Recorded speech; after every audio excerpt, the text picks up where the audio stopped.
What major decisions and challenges are the Buffalo Bills facing next offseason? We're taking an early look at the 2023 offseason today on Locked On Bills. You are Locked On Bills, your daily Buffalo Bills podcast. Part of the Locked On Podcast Network, your team every day.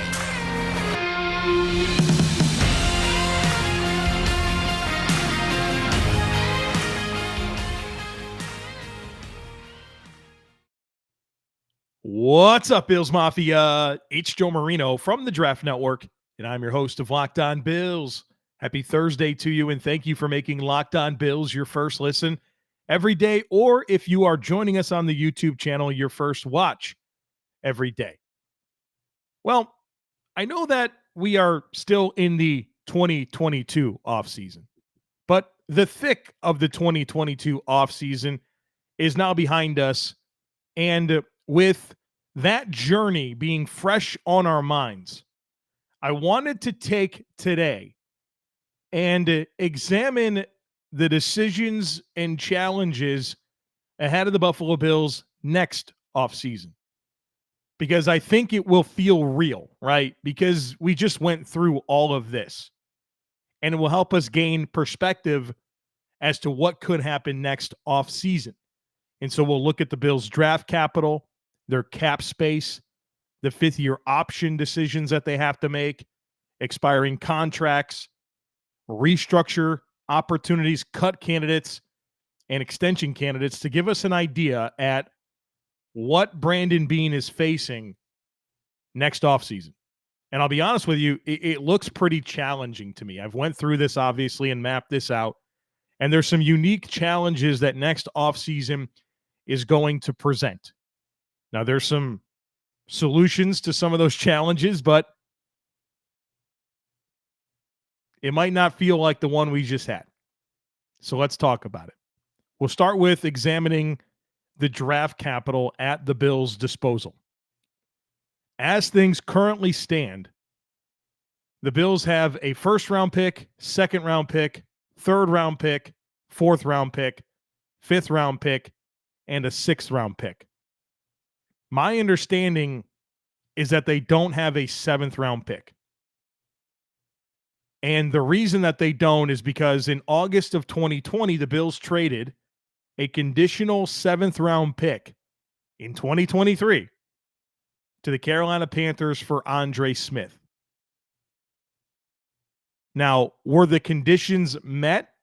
I'm not entirely sure, but I would think they were. I mean, this guy's been on the team since. He signed a contract extension. He's played a lot of special teams.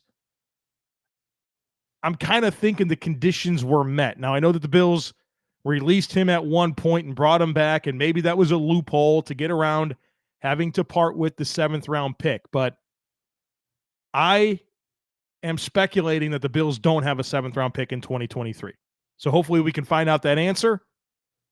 But the either or is they either have all of their original selections, rounds 1 through 7, or they have all of their original selections, rounds 1 through 6, and don't have their seventh because it belongs to the Carolina Panthers. So we need to stay tuned on that to be certain. But my guess is that the Bills have only a first, second, third, fourth, and fifth. A first, second, third, fourth, fifth, and sixth round pick. Now let's look at the cap space. According to overthecap.com, which assumes that the base salary cap goes from $208 million this year all the way up to $225 million next year. So a big jump in cap is expected. At the $225 million mark, the Bills are currently over the cap by $4.7 million. So they don't have any cap space. Now, there's ways that they can create cap space, which we'll talk about. But as things currently stand, the Bills are over the cap by almost $5 million. Looking at the rest of the AFC East, The Patriots are loaded with cap space. They have $70 million at their disposal. So remember 2 years ago when the Patriots signed all the players? I would expect something similar to happen next offseason. The Jets have a decent amount of cap space at $23 million. So, they've had all this draft capital. They've had cap space, and now they got a little bit more. And you'd like to think, for the Jets at least, that 2023 is that year where it's got to all come together. And then the Miami Dolphins, they are over the cap right now, $1.9 million. So the Bills have the least amount of cap space in the division, but that can all change very quickly, and we'll talk about that coming up. I do want to discuss quickly the fifth-year option decisions that the Bills are facing, and the reality is they don't have to make any decisions on a fifth-year option because the 2020 NFL draft is the draft where those first-round picks are eligible for their fifth-round option to be picked up, and the Bills did not pick in the first round. They traded that pick, number 22 overall, for Stefon Diggs. Now, I do want to take a quick look at this because let's assume, just for the heck of it, that they didn't trade for Stefon Diggs and that they picked a wide receiver at number 22 overall. And let's say that wide receiver was Justin Jefferson, the same player that the Vikings picked, and he's been phenomenal. The fifth-year option cost for Justin Jefferson would be $20 million and is going to be $20 million for Minnesota. And that's a clean cap hit, a clean $20 million. It's not like you can do anything to move the money around. That's $20 million directly against your cap, which is exactly what the Bills are allocating for Stefon Diggs in 2023. $20 million, actually $20.3 million. So just a slight amount above the $20 million. So that same allocation that the Bills would have used to pick up the fifth-year option on Justin Jefferson, let's assume he was the pick there at 22. It's exactly the same cap allocation that the Bills are giving to Stefon Diggs in 2023. Folks, I need to tell you guys about Built Bar and specifically the birthday cake puffs. I've been pounding the table for these things all week. That's because they are absolutely delicious. And like I've said, I was a little apprehensive to try these. I was nervous. I love the Built Bars, but the puffs I was a little uneasy about because I'm not a big marshmallow guy. And that's what a puff is. It's a chocolate-covered marshmallow protein bar. And it's delicious. It is so good. I actually like the puffs more than the Built Bars. I'm a big fan. And they're healthy for you. 16 grams of protein, low calorie, low sugar. And the puffs come in a lot of great flavors. Right now, the best one to me is the birthday cake puffs. It's white chocolate. Phenomenal. Tastes delicious. They also have churro. They have banana cream. They just put out a brownie batter. I mean, these things are phenomenal. Try them out. And if you do, I got a deal for you. Go to Built.com. Use our promo code LOCKED15. You'll get 15% off your next order. Again, that's promo code LOCKED15 for 15% off at Built.com. No business owner wants to deal with the hassle of energy decisions. You just want your business to run smoothly and pay a fair rate for power. But coming off the back of one of the highest priced winners in the last decade, if your business was on a purely variable or market rate, you paid out the nose. Many New York business owners switch suppliers out of frustration, but unless they chose alternative pricing options, they're still at risk for a January repeat. Catalyst Power partners with you or your trusted energy consultant to produce a power supply plan that fits your business and your market risk tolerance. They have a suite of options customizable to your business's needs, including options that bundle with or focus on renewable energy. Right now in New York, they're offering an on-site solar solution for your business that requires zero installation, maintenance, or material purchase cost. That's right, no CapEx cost for you. And to sweeten the deal, qualified businesses can be eligible for up to 6 months of at-cost energy supply from Catalyst Power. Go to catalystpower.com/LockedOnBills to learn more.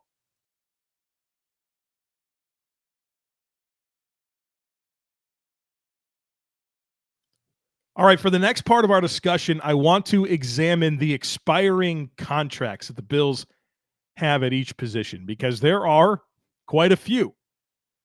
So all the players we're going to talk about right now are entering the final year of their contract with the Buffalo Bills. At quarterback, Case Keenum and Matt Barkley are expiring contracts. Josh Allen, the only quarterback signed beyond 2022. So we'll see how the Bills address this. I think they've told us over the last 2 years that they're valuing a veteran, right? They had Mitchell Trubisky in 2021. They're going to have Case Keenum in 2022. And so I think that they want to make sure that there is a real player, right, that can step in and give you a chance to win some football games if Josh Allen were to go down. And I think this is just an understanding of how good the roster is. And you can't be one play away from not having a serviceable quarterback. And so I don't know if Case Keenum would be brought back or what the plan is, but I think the Bills will continue to prioritize a veteran behind Josh Allen that can keep his head above water if Josh were to miss a few games. But the Bills will need to do something behind Josh Allen once again next offseason. At running back, Devin Singletary, an expiring contract. So is Duke Johnson and Tywan Jones. So obviously Devin Singletary, we view him as the Bills' starting running back. We know James Cook is part of the mix. He'll be a major factor this year, but I still think Devin Singletary is the 1A back for this offense. Expiring contract. Duke Johnson, I don't know if he's more than just a one-year thing. And then Tywan Jones, it seems like there's always a spot for him to come in and be a leader on the team and play special teams. But maybe this is his last year of doing that. He's getting a little bit older. So Devin Singletary, the big name there. I'll give you the franchise tag. It'll cost the Bills $12.9 million to franchise tag Devin Singletary next offseason. There's no way that would be in consideration. That's just way too much money for any running back, much less a guy like Devin Singletary, who's kind of a fringe starter in my opinion. At wide receiver, the Bills have two expiring contracts, Jamison Crowder and Jake Kumaro. Both players that I expect to make this team and have roles. I think Crowder is your starting slot receiver. I think he's going to catch 70, 75 balls this year, maybe 80 balls. And I think Jake Kumaro is an important player for this team from a leadership perspective, special teams, and being that fifth receiver that provides size and blocking ability. So a couple of potentially very important players at wide receiver, despite them not being huge names. Like Diggs, right? It's not Diggs or Davis or Beasley, right? Beasley in the past, but a couple of important players potentially. At tight end, the Bills have two expiring contracts. They're big ones. Dawson Knox, O.J. Howard. Very excited to see what O.J. Howard can do for this team. Very excited to see how Dawson Knox stacks 2022 on top of 2021, right? The big breakout season. Now, how does he follow that up? I think he's going to have another great year. I think he's going to have more targets, right? You think about Emmanuel Sanders and Cole Beasley not being in this offense anymore. That frees up a lot of targets. Now, I think Gabriel Davis eats up a bunch of them, but I think Dawson Knox gets a few more as well. And he's a young player, a player the Bills drafted. You got a feeling they're going to want to keep him around. Certainly a player we'd all love to see sign a long-term extension. But if the Bills can't get that done and they want to use the franchise tag, that's going to be $12.5 million. Now, based on the tight end market and what I think Dawson Knox is, that's a pretty reasonable amount of money. But like we talked about at the beginning, the Bills are over the cap right now as things currently stand at $5 million. So you'd have to, do some gymnastics here to make that possible. At offensive line, Roger Saffold, who's going to be one of the Bills' starting guards this year, Cody Ford, David Quessenberry, Greg Manns, Ike Bacher, Bobby Hart. I don't know that Bobby Hart makes this team, but I think between Ford, Quessenberry, Manns, and Bacher, I would guess 2 or 3 of them make this roster. And, of course, Roger Saffold is going to start.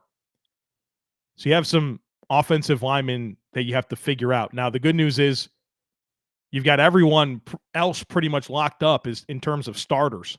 Dawkins, Morse, Bates, Brown. Those guys are all signed for the foreseeable future.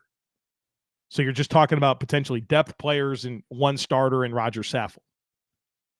But reflecting on the offensive expiring contracts, all of your backup quarterbacks, your starting running back, your starting slot receiver, your top 2 tight ends, your starting guard on the offensive line, and a couple of depth players, not to mention 2 key special teamers in Taiwan Jones and Jake Kumaro. It's a tough situation there, and that's just the offensive side of the football. Now let's go to defense, where it might not be as many players, but there's some big names here that the Bills are going to have to figure out. At defensive tackle, Jordan Phillips is an expiring contract. I think he'll play 35-40% of the snaps this year. Hoping to see him make an impact like he did last time he was in a Bills jersey. At defensive end, Shaq Lawson. I talked about him recently on the podcast, where I can see him being the primary guy, the first guy off the bench behind Rousseau and Miller. And I can also see him inactive, right? Sorting out Basham, Epinesa, and Lawson and where they're going to fit into this rotation is something I'm fascinating to see play out. So we'll see how Shaq Lawson figures in. His contract wasn't very big, but he could wind up being an important player for this defense, just like he was last time he was in Buffalo. At linebacker, Tremaine Edmonds. That's the big name. Bill's starting inside linebacker. 3-year team captain, 2-time Pro Bowler.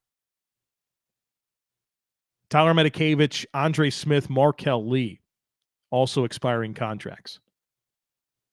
Maybe you're thinking to yourself, Joe, what would it cost to franchise tag Tremaine Edmonds? $18.3 million. That's way too much. And the problem with linebacker, as it relates to the franchise tag, is a lot of the actual edge rushers get lumped into linebacker, and that bumps up the average a ton. So you're talking about guys like Khalil Mack. I think Von Miller's classified as a linebacker. Those guys really push up the cost of the linebacker franchise tag. And I don't think you're going to pay Tremaine Edmonds $18 million in any season. So we'll see what the Bills do there. Cornerback, Cam Lewis and Dane Jackson, they're both restricted free agents. I mentioned them, not overly concerned. You don't typically see teams lose out on restricted free agents, but I at least wanted to acknowledge them as restricted free agents. Then at safety, you got a couple of big ones. The big one obviously being Jordan Poyer, who's already expressed that he's not happy with his contract, and Jaquan Johnson, who's been in the system. This is his 4th year, key special teams player, and has been the primary backup over the last couple of years to Poyer and Hyde. And I'll give you the franchise tag number again here. If the Bills want to put the franchise tag on Jordan Poyer, it's $14 million. So looking at the defense, just kind of the high-level look, you got 2 rotational defensive linemen, your starting inside linebacker, your all-pro starting safety, and then a couple of important special teamers again, Tyler Medikevich, Andre Smith, and Jaquan Johnson. So the Bills are in a tough spot when it comes to their existing expiring contracts as it relates to the amount of cap space that they actually have at their disposal. So we'll talk about some of the options the Bills have to create cap space in just a moment, but could be some challenging decisions for Brandon Beane and the need to be creative to make things work and bring back the players that he's going to want to retain. Our partners at BetOnline continue to be the #1 source for all your betting needs and sports information. Find all the latest odds, news, and sports developments, including this year's basketball playoffs, Major League Baseball, fights, and even next season's NFL futures. BetOnline is your continued source for all your sports wagering information, from live betting to playoffs, esports, and more. So head to the website today or use your mobile device to learn more about the trends and the action. It's Bet Online, and it's where the game starts.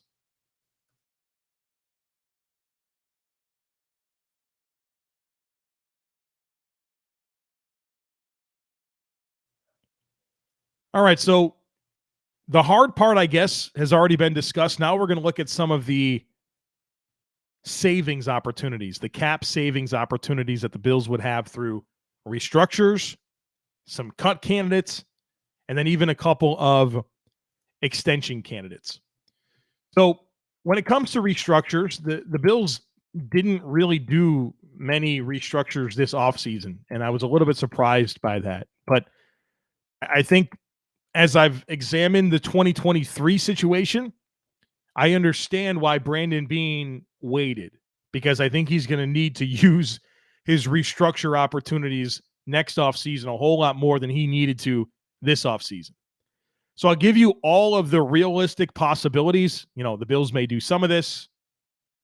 They may not do any of it. They might do all of it. I'm not sure. But I want at least to make everyone aware of the opportunities that Brandon Beane has to restructure contracts, to create cap space, and help his team next offseason. The big one, Josh Allen. The Bills can restructure Josh Allen and save $21 million. So right there, that pretty much gets you out of being over the cap and gives you a bunch of money to play with. So that's a big one right there. I would fully expect something to happen with Josh Allen's contract next offseason to give the Bills the cap space that they need to function in the offseason. There's some other opportunities that exist. Stefon Diggs, $5.4 million can be freed up. Deion Dawkins, a restructure there, $5.1 million. Trey White, $5.6 million. Matt Milano, $5.4 million. Mitch Morse, $3.6 million. Taron Johnson, $2.9 million. And Ryan Bates, $2.1 million. If you take all of those players and add up the amount of cap space you can create, it's $51 million. So there's your path. That's how you do it. You do some of that, you do all of it, but you have that right now in your back pocket to restructure and create a sizable amount of cap space. And it might just be Josh Allen and one other player, Josh Allen and Steph Diggs. Josh Allen, Diggs, and Dawkins. That gets you over $30 million right there. So I would see something along those lines coming. It's probably Josh Allen plus one or two of the other players. And then when it comes to cut candidates, and this is not me predicting that the Bills will cut any of these players or saying that they should, right? I'm just making you aware of opportunities that the Bills have to create cap space through cutting players.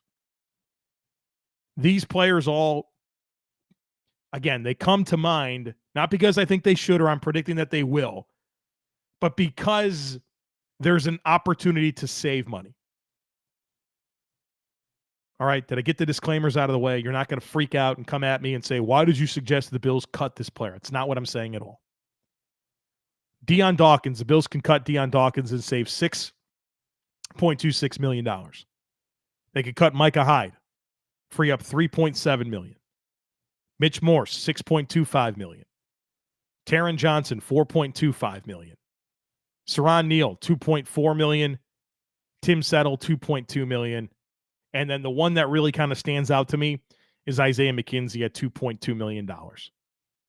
So again, not saying any of that should happen or predicting that it will. Those are just some of the players that the Bills could cut to free up cap space. The one that makes the most sense to me is Isaiah McKenzie. And he just might be redundant in this offense.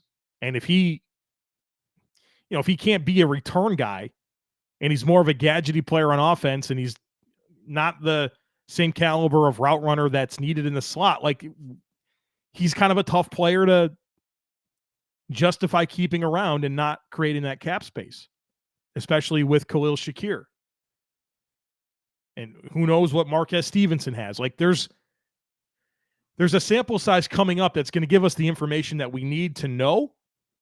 But just looking at things right now and speculating, to me, McKenzie's the one that you say, well, that could be a pretty obvious $2.2 million if he's a limited player on offense and can't handle return duties.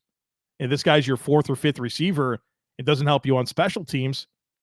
It's kind of a tough player to roster because he's not going to cover kicks and punts. He's not going to block on punt or kick return. He's got to be the returner. And I mean, come on, like how many chances is this guy going to get? He's not consistent. So I get hung up there a little bit. And then lastly, the extension candidates, guys that are free agents after 2024. So players the Bills can get ahead of, and potentially through doing that, you free up cap space next year.